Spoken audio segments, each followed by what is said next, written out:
Piercing a phone battery can be extremely dangerous and should be avoided at all costs. Phone batteries, typically lithium-ion or lithium polymer, contain highly flammable and potentially explosive materials. If you pierce the battery, it can lead to a range of hazardous situations, including thermal runaway. Puncturing a phone battery can cause a short circuit, leading to a phenomenon called thermal runaway. This occurs when the internal components of the battery react with oxygen, resulting in a rapid increase in temperature and the release of flammable gases.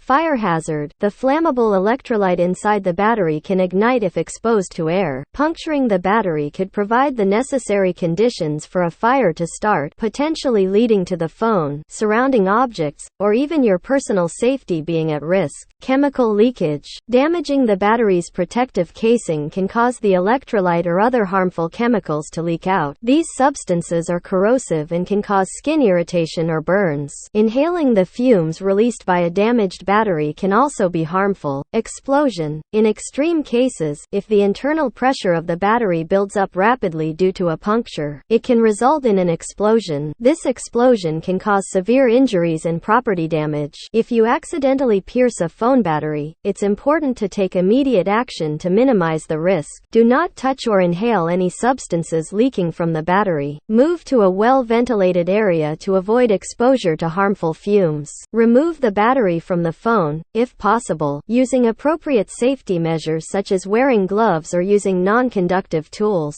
Place the damaged battery in a fireproof container or a safe area away from flammable objects. Contact your local hazardous waste disposal authority or a professional for guidance on how to properly dispose of the damaged battery. Remember, it's crucial to prioritize your safety and the safety of others, so always exercise caution when dealing with damaged or punctured batteries.